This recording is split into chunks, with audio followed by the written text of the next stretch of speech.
UiTM Business and Finance Research Colloquium. Assalamualaikum and a very good morning to our fellow viewers. So today we're gonna explain to you about our games. Our lecturer asked us to conduct a game based on the selected topic, which are chapter 4.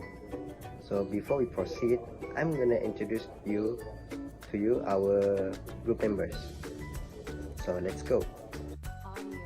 Our first member is Muhammad Bazil bin Muhammad Azam. He gonna explain to you more detail about our game.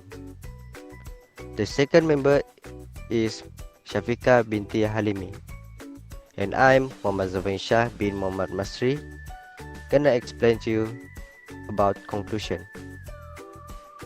Hello everyone, my name is Muhammad Bazil and I would like to explain how to play up and down Islamic trade financing board game. So let's begin. Ups and down Islamic trade financing is a board game that based on the concept of snakes and ladder game but with an additional rules and mode of games. It needs to be played by 5 persons.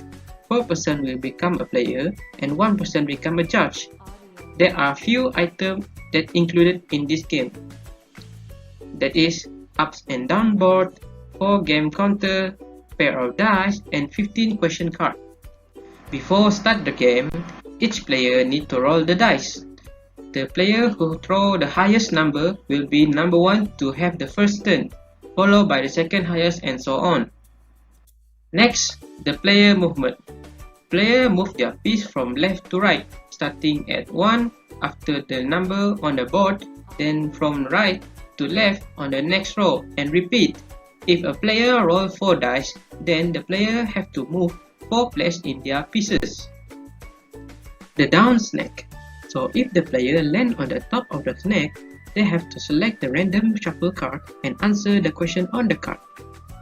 If the player answer the correct answer for the question, the player can stay where they land. However, if the player answer the wrong answer for the question, their playing pieces will slide down to the bottom of the snake. The ups ladder. So, if the player land on the bottom of the ladder, they have to select the random shuffle card and answer the question on the card. If the player answer the correct answer for the question, the player can climb to the top of the ladder.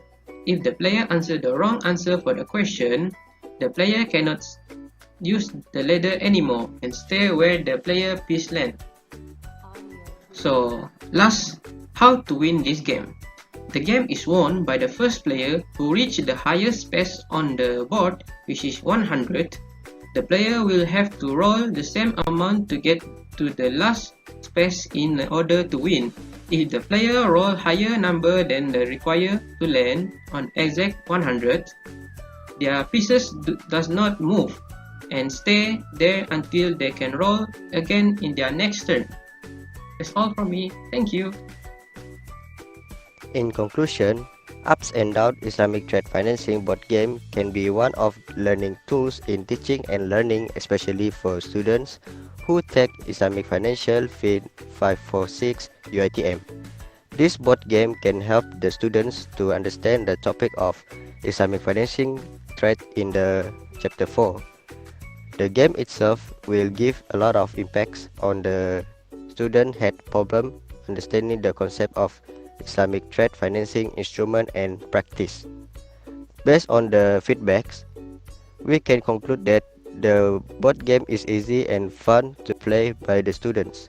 Ups and down Islamic trade financing can be beneficial for the student who try their knowledge on this topic. Next, we hope that the board game can become and implemented into the mobile application so that it can be used by other students from outside UiTM. The game can be improved more by adding more questions, ladders and snacks in the future.